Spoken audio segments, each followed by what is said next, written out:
नमस्कार विद्यार्थी मित्रांनो, खूप खूप स्वागत आहे आपलं जॉब गुरु या माझ्या यूट्यूब चॅनलवर आपण सर्वप्रथम आलेला असाल तर कृपया चॅनलला सबस्क्राईब करा. अशाच नवीन नवीन माहितीसाठी आणि अपडेटसाठी. आरोग्य विभाग भरती 2020 भरतीसाठी जनहित याचिका जी आहे ती दाखल झाली आहे, त्याविषयी आपण या व्हिडिओमध्ये माहिती पाहणार आहोत. 26,000 पदं आरोग्य विभागामध्ये कंत्राटी भरणार आहेत, ते देखील बघणार आहोत. कायमस्वरूपी भरती ही होणार आहे. तर मित्रांनो, आनंदाची बातमी म्हणजे अशी की कंत्राटी पदभरती देखील आरोग्य विभागामध्ये पूर्ण महाराष्ट्रात होणार आहे.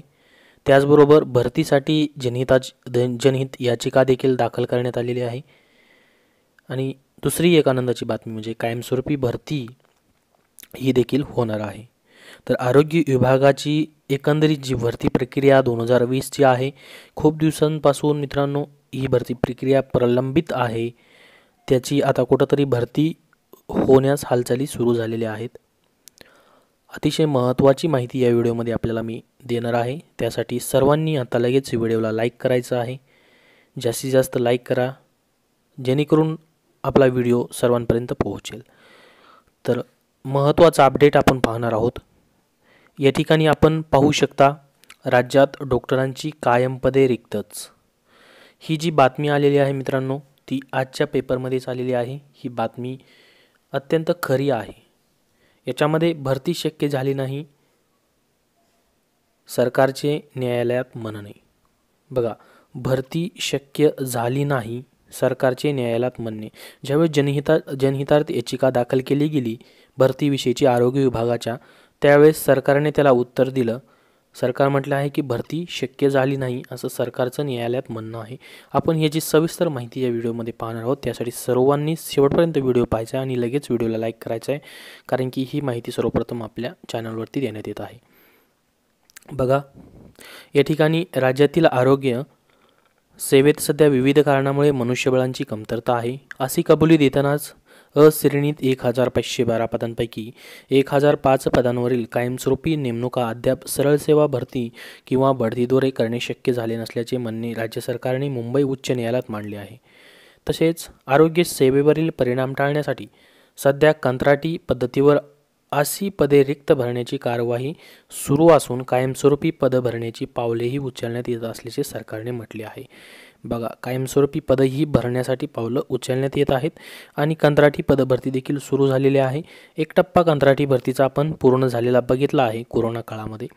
तर बघा, कोरोनाचे संकट गंभीर होत असताना आणि गणेश उत्सवानिमित्त चाकरमानी मोठ्या प्रमाणात कोकणात येत असताना रत्नागिरीमधील सरकारी रुग्णालयात पुरेसे वैद्यकीय व सहवैद्यकीय कर्मचारी नाहीत असे निदर्शनात आणणारी जनहित याचिका अहम वास्ता यांनी ॲडव्होकेट राकेश भाटकर यांच्या मार्फत केल्यानंतर वैद्यकीय कर्मचाऱ्यांचा हा प्रश्न प्रकर्षाने समोर आला होता.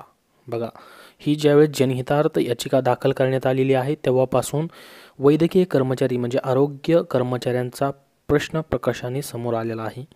त्यावेळी डॉक्टरांची रिक्त पदे भरण्यासाठी वेळोवेळी राबवलेल्या प्रक्रियेला सरकारी रुग्णालयात काम करणाऱ्या डॉक्टरांच्या अनिच्छेमुळे प्रतिसाद मिळत नसल्याने कोरोनाच्या भीतीमुळे सरकारी रुग्णालयात द्वितीय, तृतीय व चतुर्थ श्रेणीतील कर्मचाऱ्यांच्या भरतीला प्रतिसाद मिळत नसल्याचे म्हणणे सरकारने ऑगस्टमध्येच प्रतिज्ञापत्रावर मांडले होते.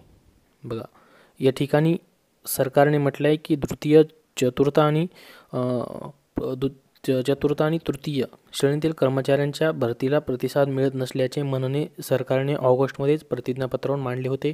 त्यानंतर जाहिरात देऊनही अनेकदा पात्र उमेदवारांचे अर्ज येत नसल्याचे आरोग्य अधिकाऱ्यांची रिक्त पदे भरली जात नाहीत असे म्हणणे 24 सप्टेंबरला मांडले होते.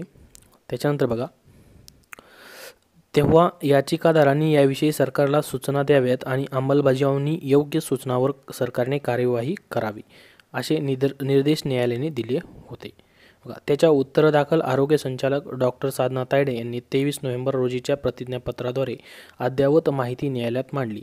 बघा, अश्रेणीत आज 1,512 पदांपैकी 1,000 पदेच म्हणजे तब्बल 2/3 पदावरील कायमस्वरूपी नेमणुका करणे सरकारला अद्याप शक्य होऊ शकले नाही. या पार्श्वभूमीवर कोरोनाच्या सध्याच्या संकटापुरते राष्ट्रीय आरोग्य अभियानांतर्गत महत्त्वाची पदे कंत्राटी पद्धतीवर भरण्याची प्रक्रिया सुरू केली.